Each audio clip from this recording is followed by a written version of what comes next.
Well, good afternoon, everybody. It's Jim Cardwell here from Northern Power Grid. I'm leading on our DSO program.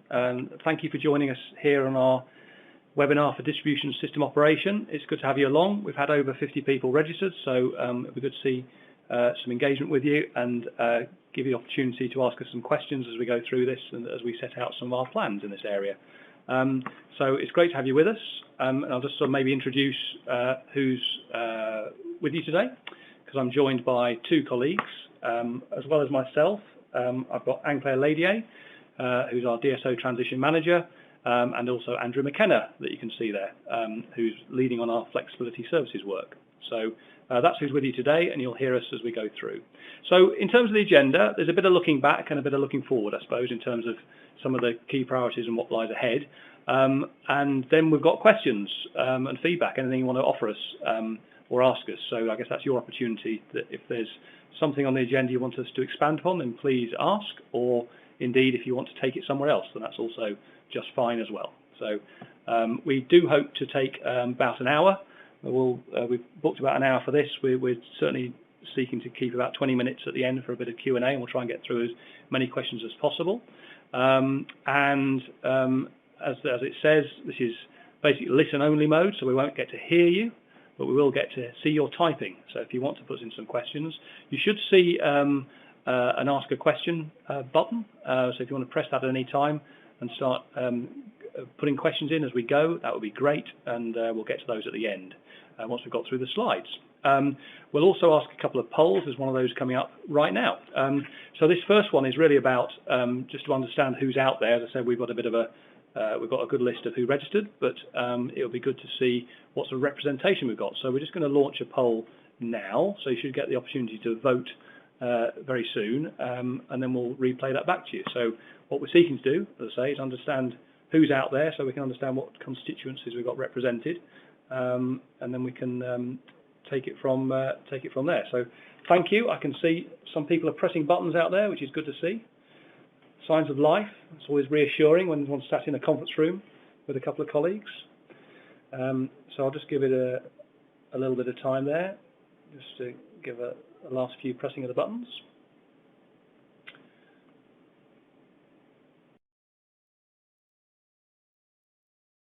Wonderful. So we'll call it a day there. So hopefully you can now see a pie chart before you, which gives you an idea of who we've got on the line.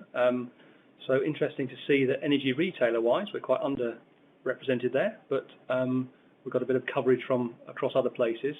And I guess interesting to see that with the 5% or so from local government, we see that as an increasing interest in the stakeholder in terms of what we can do for the local communities and how we can serve the good people of Yorkshire and the North East, where we come from, or where we're serving. So it's good to see some of you represented as well, but a good splattering from across our constituencies there. So very good. So let's talk about who we are and where we are. So I think it's customary this time for me to show you a map, and there it is. There's our map. This is who we are, I guess I think you all know this, so I'm going to move on very quickly. However, well, just before we press the buttons and do that, just to say, I guess the key thing here is, I guess the one stat I want to call out here is we've got 3.9 million homes and businesses connected, which is 8 million people. And I'll break my rule and come on to a second stat, which is the 4.4 gigawatts of generation connected to our system. So that's the stat that we've seen where that's gone up about fourfold in the last 10 years, up from about 1.3 gigawatts in 2009. So, and that's a lot of the story now. So we're going to go on to start talking about what we can do about net zero and decarbonisation, because a lot of the background to what we're seeking to do with distribution system operation, and indeed how we're going to deliver it, is linked to decarbonisation. I mentioned the fact that 5% of you, if we've got on the line there, are from a local government kind of source. So this is playing back to our population served in Yorkshire and the North East, where, just to take the middle stat there, I think nationally about 64% of local authorities have declared climate emergencies. So we're definitely up on that batting rate in terms of our local communities and the choices taken by political leaders in our part of the world.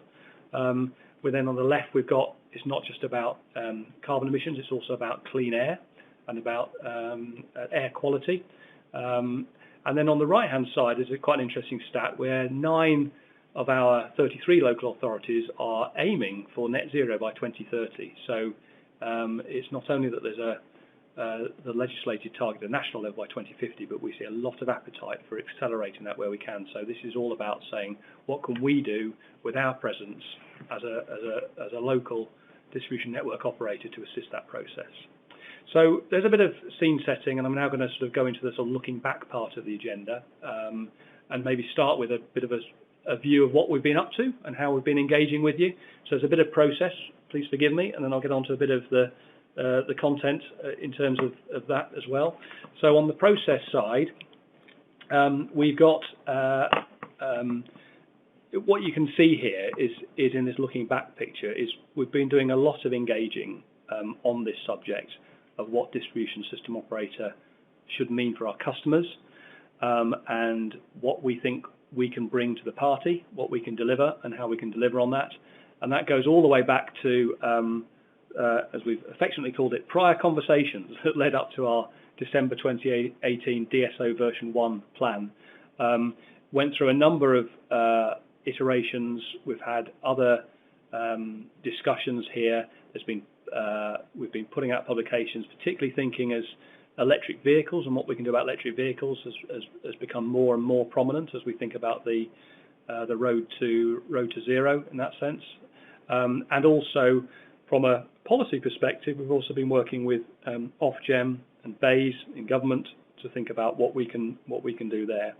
And as well as that kind of forward thinking and policy kind of work, we've been doing really practical things. This is about a transition to 2030 to 2040 and 2050, depending on decarbonisation, how we support that. But it's also about what we can do today for our customers, and that's where you see the flexibility tender registration that opened back in November, and we're going to come back onto that, and Andrew McKenna is going to talk about that specifically, plus a couple of our key engagement priorities. DSO is a very broad umbrella topic, so we've been trying to focus in on a couple of areas that we think could add real value for our stakeholders and our customers.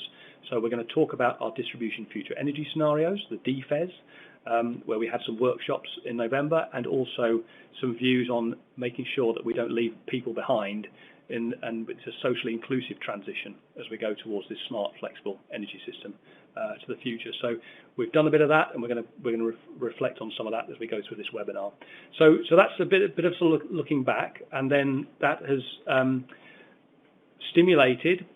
In October, we issued our very latest DSO development plan. We call this DSO version 1.1, and that's a lot of the background and a lot of the detail to what we're talking to today, where we're moving from, I guess, some initial thinking that we originally set out in DSO version 1.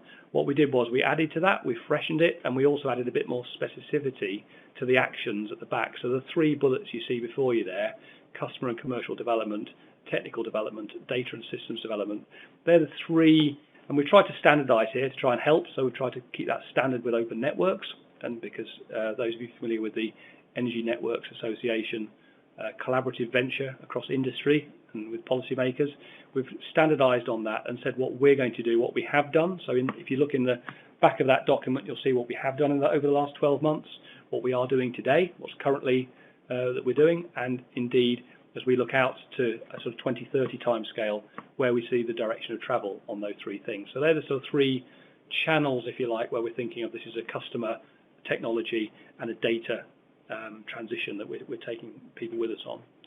So just moving forward to the chart that we affectionately call our Olympic rings chart. So this is really about trying to put into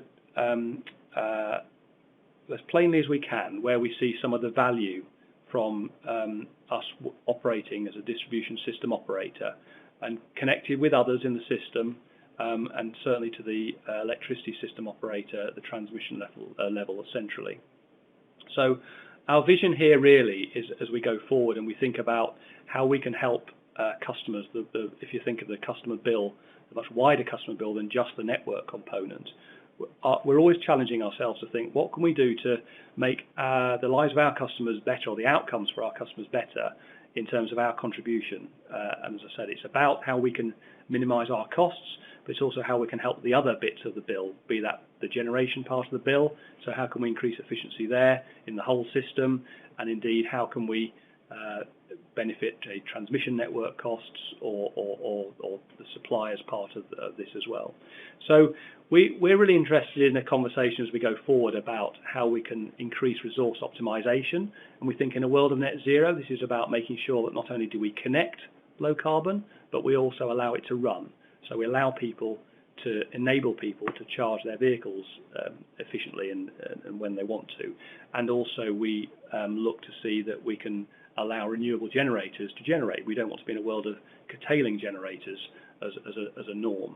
So that's very much a kind of a whole system outcome that we're looking for there. And the other sustainable outcome we're looking for here is if customers have invested in electric vehicles, for instance, and they then have a battery that they can use to support the energy system, and they can then earn a rent for doing that, and that can offset the cost of their motoring, which may have been the primary reason for buying a vehicle.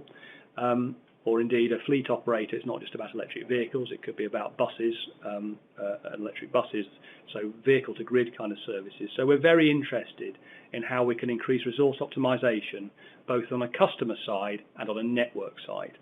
How can we get the best out of our assets that we've already got and customers already paid for or are paying for, and how can we help get the value for customers from the increasingly electricity, energy rich, if you like, assets that are being deployed here as we get more decarbonisation, pushing more load onto the electrical system. How can we get more value from that? We see ourselves as a clearly accountable local body. In terms of all these parties in the energy system, we are the one that is local and has literally a connection, but also a relationship with our customers that spans decades and has done. So we see ourselves as a continuing presence, and we want to maximise that and help our customers through this transition. And we want to be accountable for that. We think it's important that in this extra reliance on electricity, it's important that there's an accountable party. We're very clearly we're going to keep the lights on. We are the system operator at the moment at a local level, and we see that as an important distinction as we continue.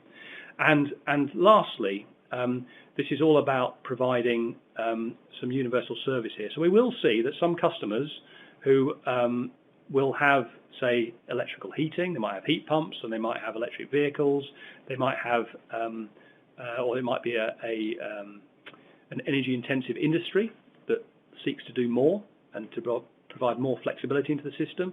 But we're not ignoring the fact that actually we've also got a number of customers that maybe won't have that degree of flexibility in the electricity they use, or they might be fuel poor and they might be on low incomes, and therefore we need to make sure we provide this universal, secure lights on service to all our customers.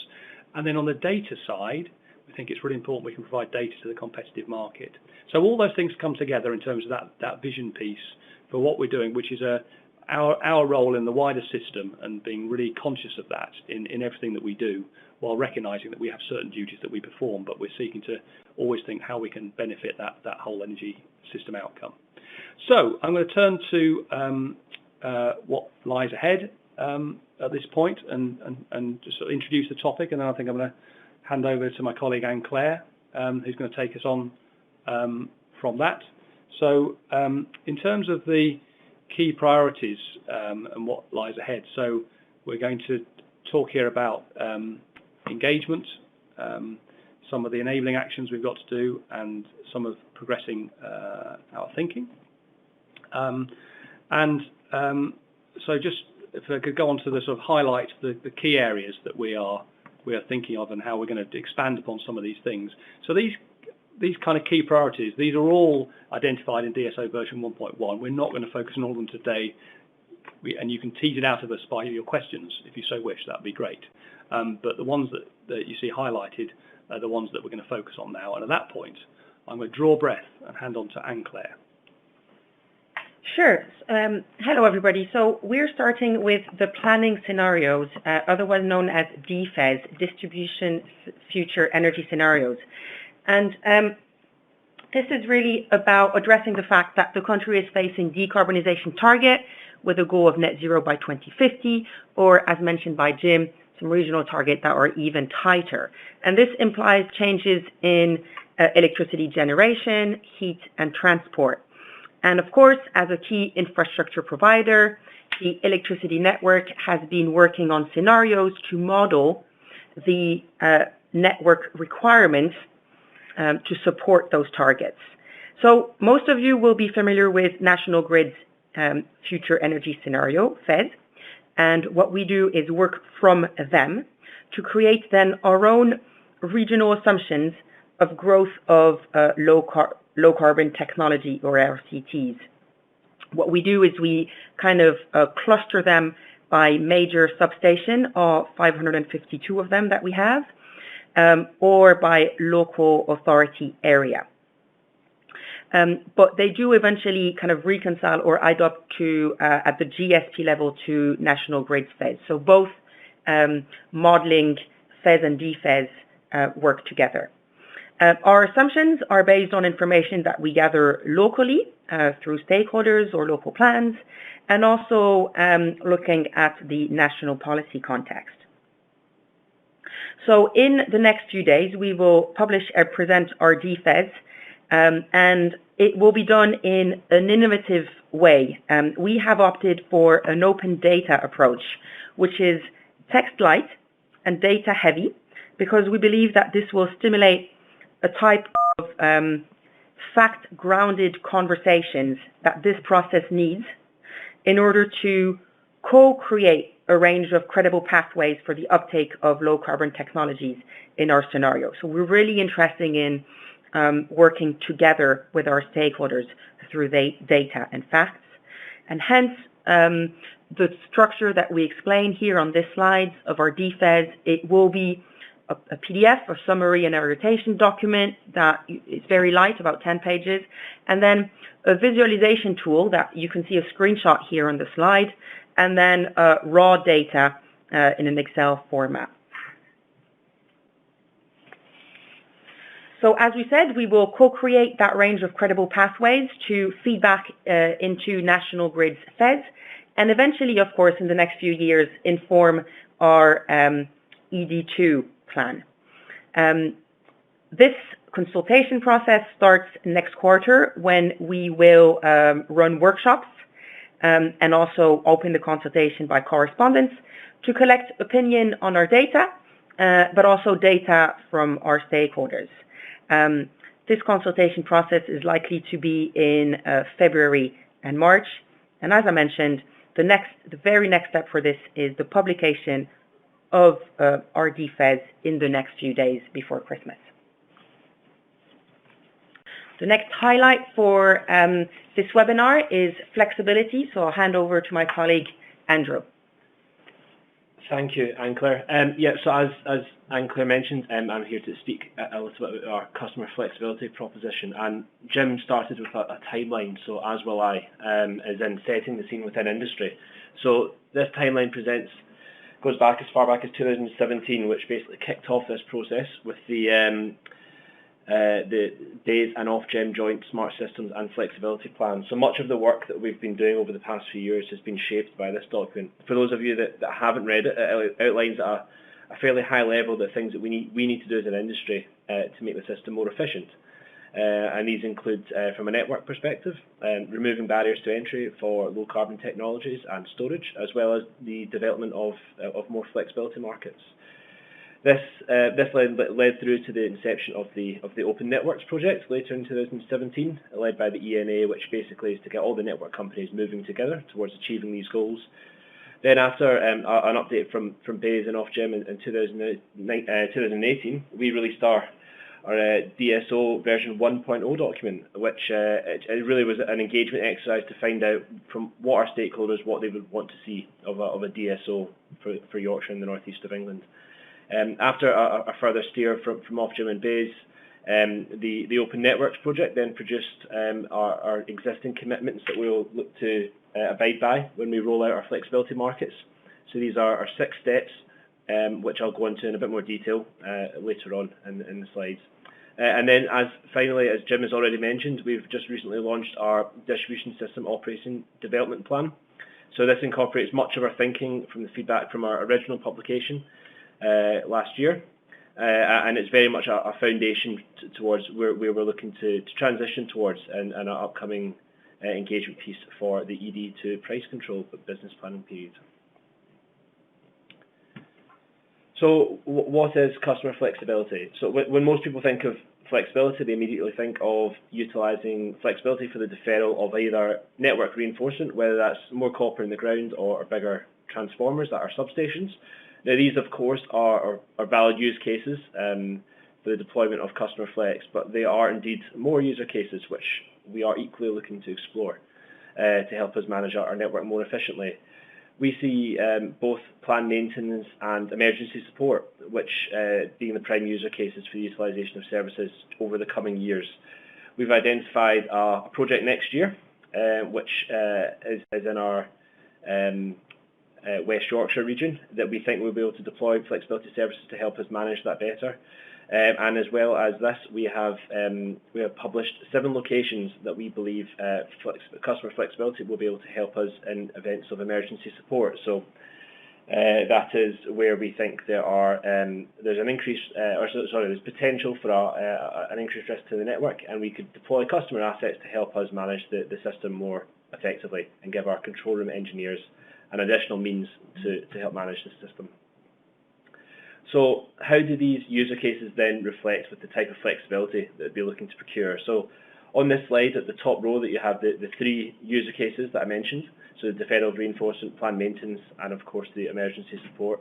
So after speaking with quite a few different people in industry, there's often a fair bit of confusion between user cases and flexibility products. So if we look at use cases as the network issue and flexibility products as the solution to that issue, that DNOs can offer to solve it, that makes it slightly easier to understand.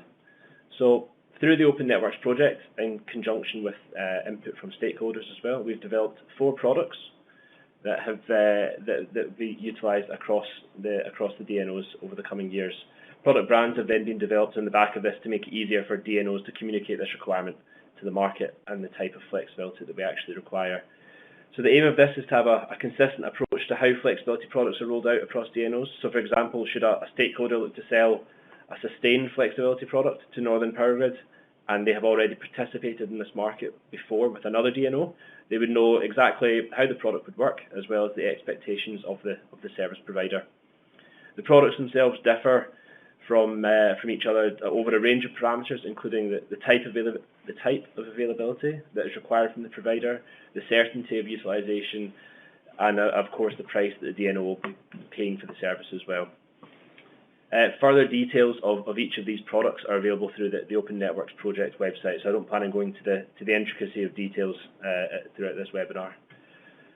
So what we are looking to do today in terms of customer flexibility. So a few weeks ago, we launched a page for operators to register assets that have connected onto our network in a bid to restore flexibility. As I said, it's 7 key locations across our network, which you should hopefully be able to see in the screen in front of you at the moment. So the window for this registration closes on the 21st of February. So you have a couple of months left to register the assets. It's a relatively quick process. It should take about 10 minutes, and that can be followed through on the northernpowergrid.com/DSO, and that should take you straight into the portal, and it's relatively self-explanatory.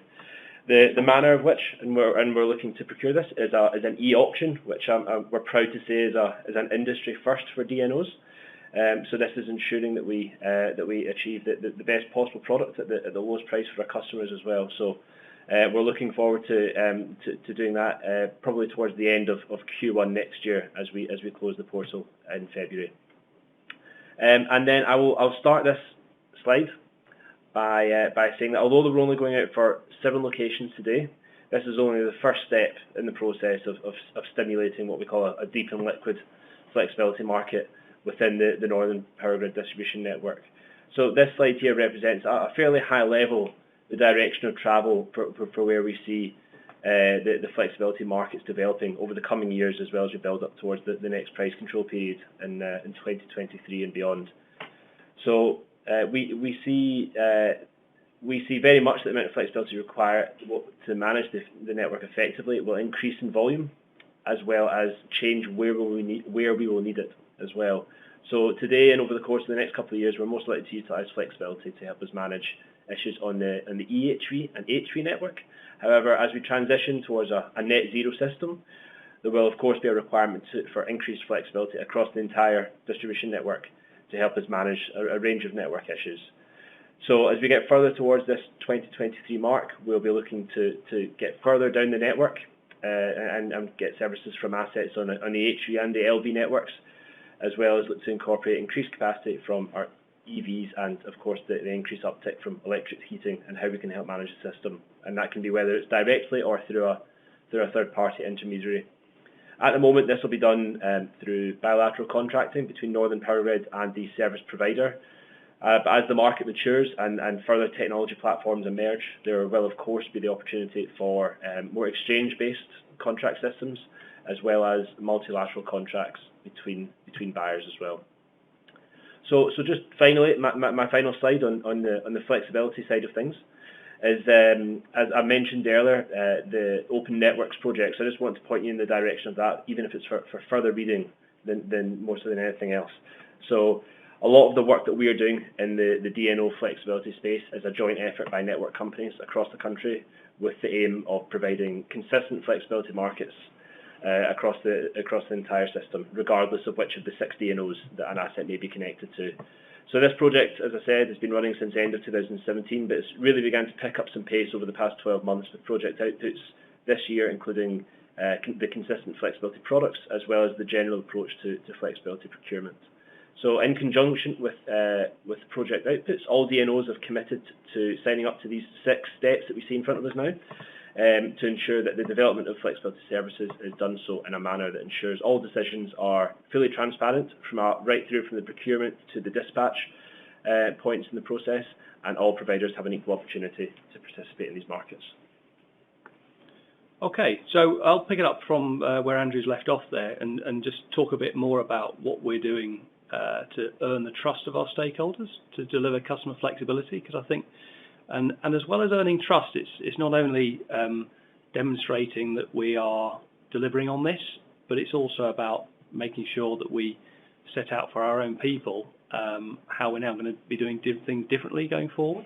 And because we recognise this is quite a change programme for some of the traditional ways that we've done things. So the sort of increasingly active grid is nothing new, in the sense of we've been smartening up our grid for many years now. But some of the new things coming through now are the use of customer flexibility on a commercial basis, whereas previously it's been under more sort of customer practice and understanding with certain, say, big industrial customers. But we've also had connections where people have been receiving so-called flexible connections, or where they might receive a curtailment risk on the basis that they get a quicker and cheaper connection. But now, absolutely, as we move into contracted flexibility, which is the world that Andrew's just been describing, these are some of the things we need to follow through. So on the slide you see here, this is holding ourselves up to the lens that through the Energy Networks Association, we've set out some of the principles of what we need to do to deliver on the trust agenda and deliver on the principles of how we're going to deliver customer flexibility. So on the first one of those, I think one of the key things here is about visibility. So as well as doing that tendering on the Restore flexibility products that Andrew's just taken you through, that's the 7 sites, 100 megawatts or up to 100 megawatts that we're now in the market process for. We're also internally been going through our processes to see how initially how we develop our processes for those Restore products and how we make use of that and how we deploy that ultimately internally, but also the other 2 use cases. So we're also starting to look at the other 2 use cases of reinforcement deferral and also the planned work, so construction risk, the second of the 3 use cases. So we're starting to go through that now, and we've also got the DSO website. We've got that as our source of information on what we're doing. So that's playing into the visibility agenda. I think in the procurement one there, we're going to be publishing a first publication by the end of this year on some of the decisions we've taken as a business in terms of where we're moving with the business, in terms of how we're changing the way that we do this, how our business functions work together, and how particularly with a focus set on that first use case, but also looking that we're doing now, which is the Restore Flexibility Emergency Support product, but also looking ahead to where we need to go with reinforcement deferral as use cases for that start to emerge, as we get more, particularly electrification of heat and transport, which we expect to drive that need that we haven't got at the moment. Importantly, we're looking to get a third party to come and have a look at those processes and start to give us an independent view, if you like, so that we can then share that with the market, share that with our stakeholders, and build confidence, because we see that trust has to be earned, as the title of this slide suggests, and we need to build confidence in the market that we've got processes in place that are championing this level playing field and providing this visibility. I think the last couple of things to mention here are on the quarterly metrics. The idea there is we want to give an idea of the throughput through our systems of some of these decisions that we're having to make on what solutions we go for, whether we're going for a solution which is a traditional network solution, a smart network solution, or indeed a customer flexibility solution. So we want to give an idea, because we appreciate that from the outside looking in, it's a bit difficult to tell how much of this is going on. So we want to give some better visibility of that for people so you can see what's going on. And that's coming through in Q1 of 2020. So that's sort of around the corner. And also, there's going to be continuing collaboration of the likes through the open networks and seeking standardization where we can, that Andrew said there, through a number of different work streams. And just for those of you who don't speak in code, WS1A, that's the flexibility services work stream. 1B is about coordination between transmission and distribution, and work stream 4 is about whole energy system outcomes. That's looking beyond electricity into electricity and gas as well. So at that point, I'm going to hand over to Anne-Claire and talk a bit more about the socially inclusive transition. Yes, this is the last of our highlights for what lies ahead, and it focuses on socially making the transition to this new energy system as inclusive as possible. You might be aware that Northern Power Grid currently has a fairly well-established social responsibility strategy, but of course, as the energy system changes and as we change to adapt our operations, it is important that we also adapt that understanding of our social responsibilities. So as we looked around for answers, it became clear that while there was a lot of ideas that had been floated on new roles for energy companies, there was not a holistic view that existed, and also not much that went beyond principles or concepts. So in what we believe is an industry first, we have built the view that you are now looking at, which is a list of 7 roles that the DNO would be expected to endorse, but also that we believe makes sense for the DNO to endorse, in order to make this transition to a new energy system as much as possible, leaving nobody behind, but it doesn't exacerbate current inequalities, and also provides opportunities as widely as possible. This is detailed in our plan called V1.1, available from the website, but I will take time to go through each of those 7 themes. The first one is realizing the opportunities of decarbonization in the north of England. That has to do with the fact that there is a substantial potential for the Northern Powerhouse to become the new heartland for a low-carbon economy. And as an employer and as an infrastructure provider, we have a role to play. The second theme is improving the reliability of the network. So by adding to our toolkit, we will improve the service quality that we already provide. Everybody benefits from that, but there is a higher impact on the vulnerable customer who are generally more adversely affected than anybody else. The third theme is supporting a local, greener and cheaper electricity supply. This has to do with the fact that, cleaner generation improves the air quality for everybody.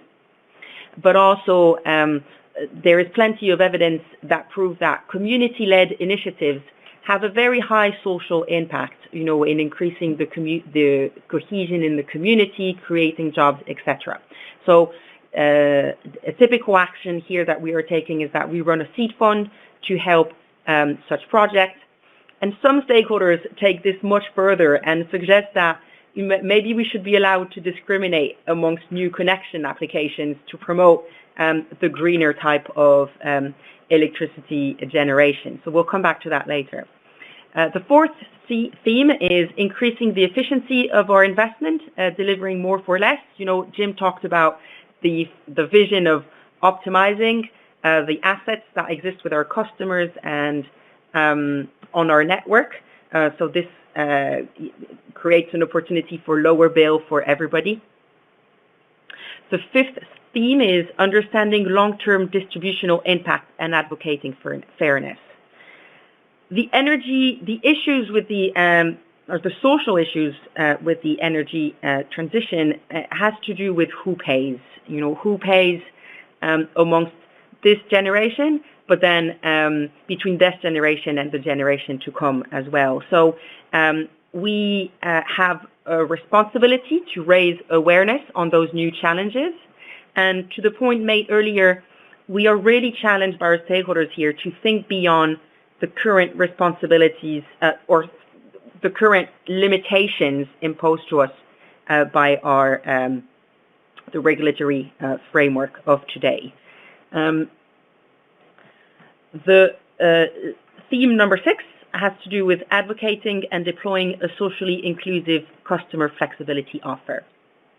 Andrew McKenna here talked to us about how we are deploying customer flexibility as part of our toolkit. We are very aware that some customers will have less flexibilities than others to offer, either by choice or necessity. So in some cases, domestic DSR may not be an option and may require additional facilitation, explanation, or may be even detrimental to our customers. So it's important that we understand the social makeup of the region where we deploy a customer flexibility offer. And then finally, the 7th theme has to do with promoting a responsible, secure use of data. Digitization is, of course, a big part of the energy transition, and this can be empowering for some of our customers.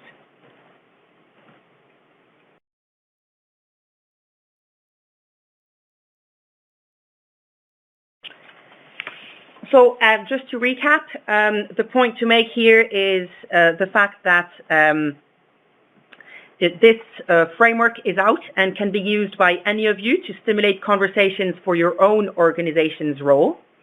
It will evolve. We have recently tested it with an expert group of stakeholders. We will again consult in March at our Customer Vulnerability Conference, and then it will appear as a new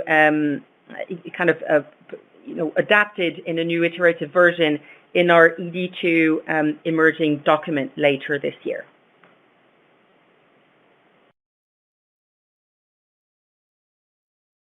So we're coming towards the end of the presentation part of the webinar with 20 minutes to go for questions. Before we do that, we are sharing with you here a few dates to note if you wanted to continue the conversation.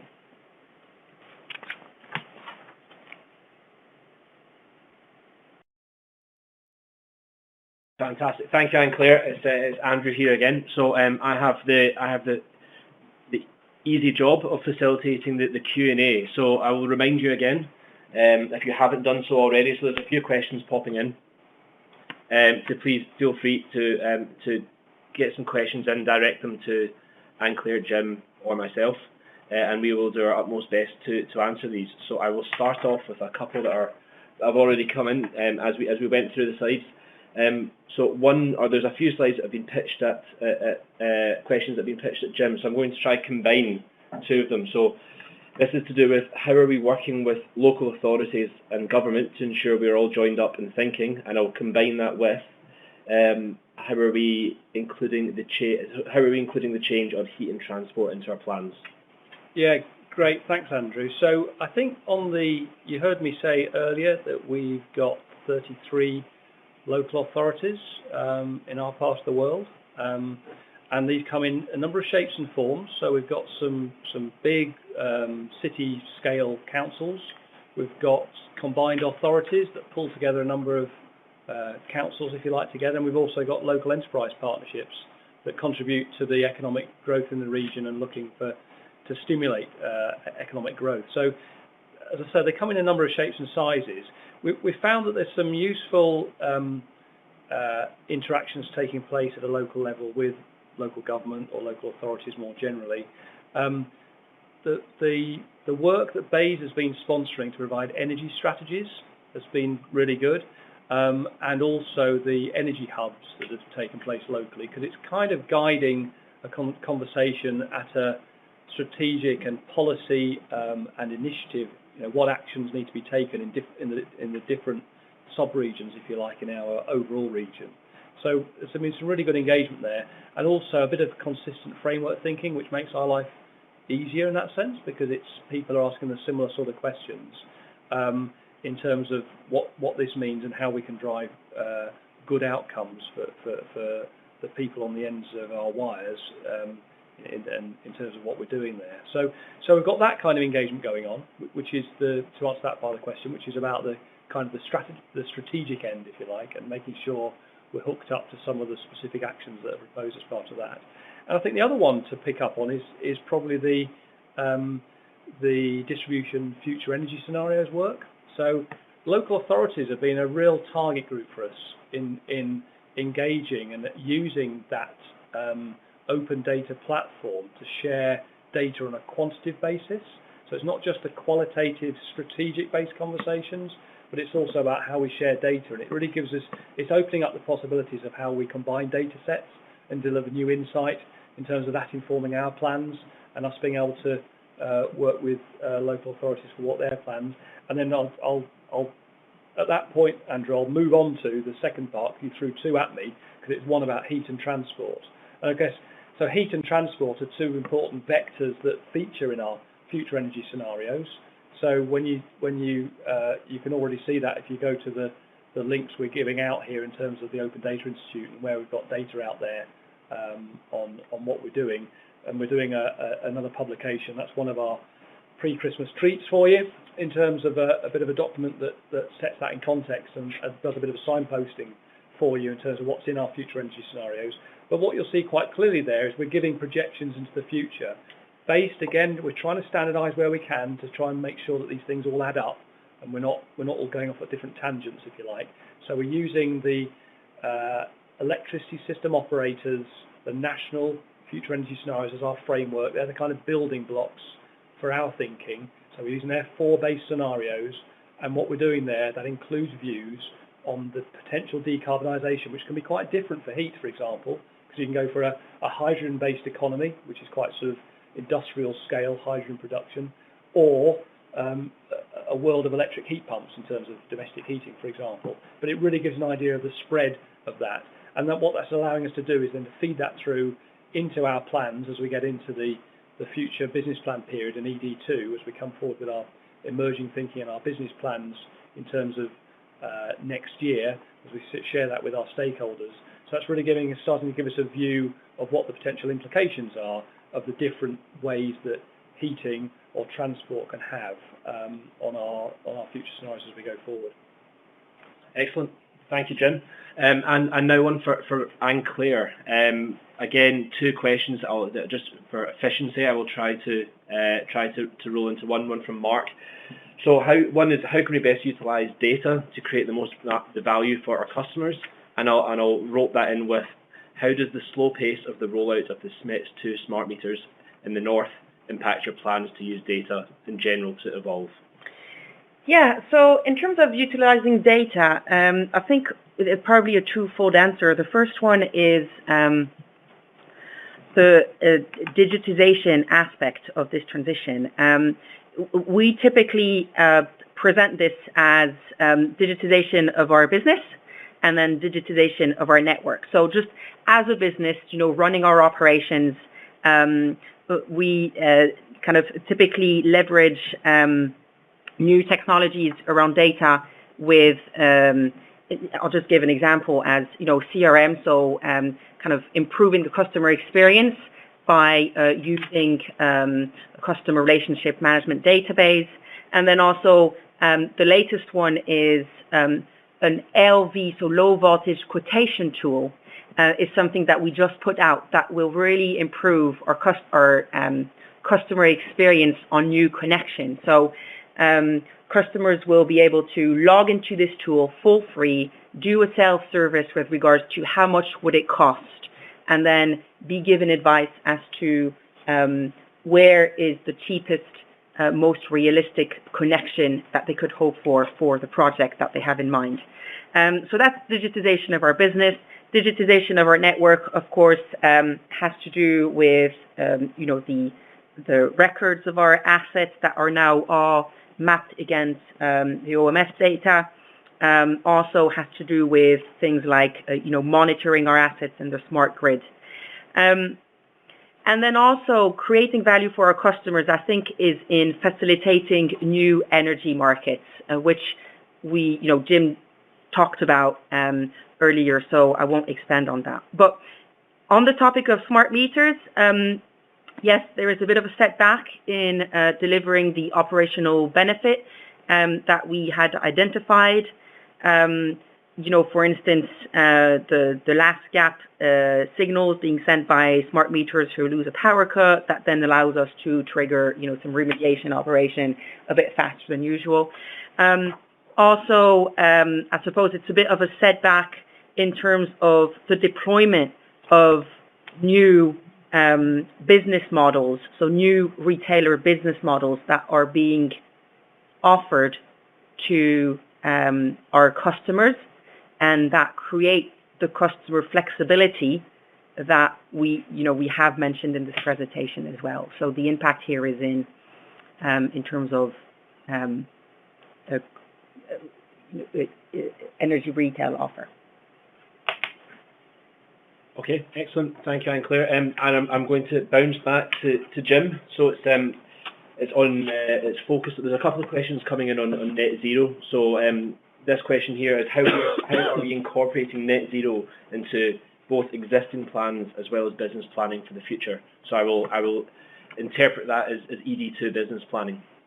Yeah, thanks, Andrew. So clearly net zero has really stimulated so much more interest in the decarbonisation agenda. Obviously 80% by 2050 was already there, legislated, so we already had a hill to climb, and the hill just got a little bit steeper just in terms of the urgency, probably, in terms of how we need to get going on that. So we're fully aware of that. I think I mentioned before about the distribution future energy scenarios and how we built that on top of the 2019 future energy scenarios that National Grid put out, the electricity system operators. And as some of you will know, that in terms of the sequencing of these things, these were on the base scenarios, if you like, were on an 80% target, not a net zero target. So we will also have to fold into our estimates as we go forward what net zero means rather than an 80% target. But I guess we don't expect that to move the dial significantly in terms of what we need to do now. As I said, while referring back to my previous comment, which was that there was already a real need for some urgent action there as we move forward. I think, and the other part I'd say though, in terms of, and picking up your steer there, Andrew, on the business plans, I think, is thinking back to, as we produce our business plans for the next regulatory period and we start to share them with our stakeholders, we're doing quite a lot of listening with our local and regional stakeholders about what they want, what our societies, our communities, what they're looking for in terms of that. So we had an event at the end of November, a regional event based in Leeds. That was our annual stakeholder summit. The whole focus of it was decarbonisation, and it was very well received in terms of having that as the focus for that, and the whole sort of issue of net zero. and I just expect more of that to come. So I expect more of that to feature in our plans. I think as we look ahead to our business plan for the next regulatory period that starts in 2023, and as we think about that next step, we see decarbonisation and the whole net zero agenda probably as the biggest step change agenda item in what we might bring forward in terms of the plans for our customers, in terms of the service that we can deliver and the cost of that service. That's going to be critical to that. We also see the need for, we're not getting carried away in that sense, we see a need for a continual improvement agenda across the piece in terms of what we do for customers. So there are many other priorities other than net zero, but we see that net zero is the one that's probably going to be the most, the one where we need to stretch more, we need to be more challenging of ourselves and others in terms of what we bring forward, and that's going to be the biggest change, if you like, for the 5-year period coming in the future compared to the period we're in at the moment and what we're delivering for our customers today. Excellent, thank you, Jim. There's one relatively short one that I will be able to take, hopefully, and then I'll pass you back on to Anne-Claire. This is coming from Richard. What are the minimum requirements to provide flex in your new system in terms of metering, for example, metering, resolution and shifted power capacity? So, taking you back through the slides, there was one in terms of the 4 separate products, one of which will be, they're outlined in quite substantial detail on the Open Networks project. And then even more detail within our link that I was pushing you into earlier on within our DSO page. So that has, in terms of metering, we accept anything up to about half-hourly meters at the moment, with obviously if minute-by-minute metering is available, basically increased data, we would like to have that. One thing that we are looking to do is our shopping list for 2020 is to update our processes and our systems so that we'll be able to increase the accuracy of our validation, and of course with that means our metered equipment as well. So I would steer you towards the product specs as outlined in the Open Networks project. And as I said, back to Anne-Claire. So question in, what are we doing to minimise the potential conflict of interest between DNO and DSO? And I'll combine that with what steps are we taking to ensure transparency over the decision-making process, and that's from Stephen S. Yes, thank you, Andrew. So potentially those questions were asked before Jim talked about this in detail earlier, but I will kind of summarize to say I think I understand the question to be about the fact that generally there is a conflict of interest that is kind of recognized or identified around 3 different stages of customer flexibility deployment. The first one is around the decision to opt for a network or not network solution. The second one is around the procurement phase, which service provider do you pick over another? And then the third one is the dispatch. Again, which provider do you pick over the other and what logic do you adopt? So I think that we've clearly said that we will publish, Northern Power Grid will publish the processes that it utilizes in order to make those decisions. But in addition to that, at the industry level, something that we perhaps haven't mentioned is that the ENA, through this Open Network initiative, is tracking what each network is doing to deliver on those 6 steps mentioned earlier. So that's something that has been shared, I think, in the last week that you can find on the website. If you're struggling to find it, we can help you. And the other item to mention is also an initiative led by the ENA through Open Network, which is a log of conflict of interests and unintended consequences that might occur in this energy transition. And, there's about 40 items that have been identified at this stage. The process to update this log and to propose a new item is very open and transparent. Again, the log is on the website, and it helps track issues as well as proposed mitigation solution to those issues. So I would refer to you to that in addition. Excellent, thank you, Anne-Claire. And just with respect to time, we have in the last couple of minutes been flooded in with a flurry of questions So unfortunately, I'm going to have to draw things to a close. This is our final question. One thing I will say is we have the relevant contact details, so we'll endeavour to get back to all those who have pitched in with a question with a suitable answer in the coming days. So final question, and this is aimed at Jim. So and it's a fairly open-ended question, so I'll let you answer this as you will. How does the charging work that Ofgem are currently leading on fit into the DSO transition?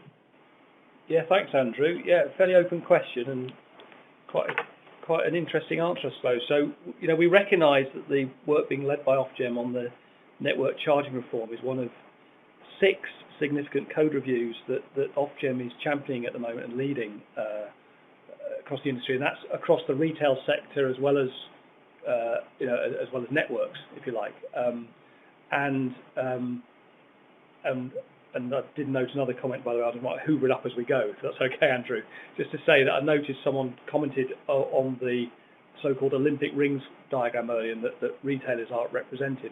I suppose we absolutely get it. This is back to our principle that the wholesale energy market has a massive bearing on what customers do, as well as any markets for contracted flexibility to a network, for network use, if you like, either to us for locally managing our obligations, or indeed to the electricity system operator nationally. So, but we get it that both of those things come into play, and that's why we're doing quite a bit of work to try and understand what that interplay is, to understand how we can make sure that we are benefiting customers by our actions, and how that fits in with from a customer perspective, how that's going to affect them, the net effect. But just coming back to this question, Andrew, and the question asked about Ofgem's network charging reform. Of course, Ofgem launched this with the ambition being to think about how, as the energy system makes its transition to this smarter, more flexible energy system, how can the charging be fair? And Claire said earlier, who pays? So it's one of the questions that quite often we ask, who's paying for this? So is it fair? And indeed, is it efficient? Is it driving efficient outcomes? Are the price signals there to drive efficient behaviour, to keep the costs overall down? So in terms of how that might impact DSO, we see it about socialisation of cost is a bit of an issue here. So one of the things it could, for example, if generation has a shallower connection charge, that could have an impact, because then that might impact on some of those scenarios that if there's more of a socialisation, then some business cases might come forward for generation. It might cause more renewables to come onto the system. So the pace of decarbonisation might be affected. But more generally, our view on this is that we need to think, when we're thinking of charging, we need to think about the connection charge, the use of system charge, and also the benefit that might be there for customers financially from offering flexibility into the system. And we need to be careful not to bundle all those together and mix it all up so it all gets very confused. So think about where the money flows are and to what effect on each of those 3 kind of streams in terms of charging. But at that point then, I'll take the steer and just close down, because we said we'll keep you till 1 o'clock, and appreciate all the inputs that we've had on this. As Andrew said, if we've got contact details and we can see people's names, then we'll give you a written answer to the flurry of questions. The sootfall has come in this very Christmas-focused webinar. So thank you for that. Final question from us. We're just going to ask you for a view, please, because it just helps us to see if we're getting through. Also see if you're still there, I suppose, as well. But on the live poll, so if you wouldn't mind pressing your buttons, please, and if we have a go at this view of answer the question, whether we've helped improve your understanding of what we're doing on this, and also in the question bar, you can add in if you want to hear more details of anything in the future. Please give us some pointers there. I guess more generally, I think you'll be able to get in touch with us. So please answer outside of this as well. That's absolutely fine. So if you wouldn't mind, please, giving us your views on that would be great.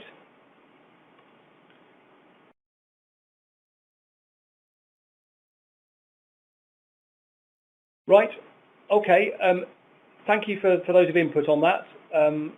We're going to close the webinar now.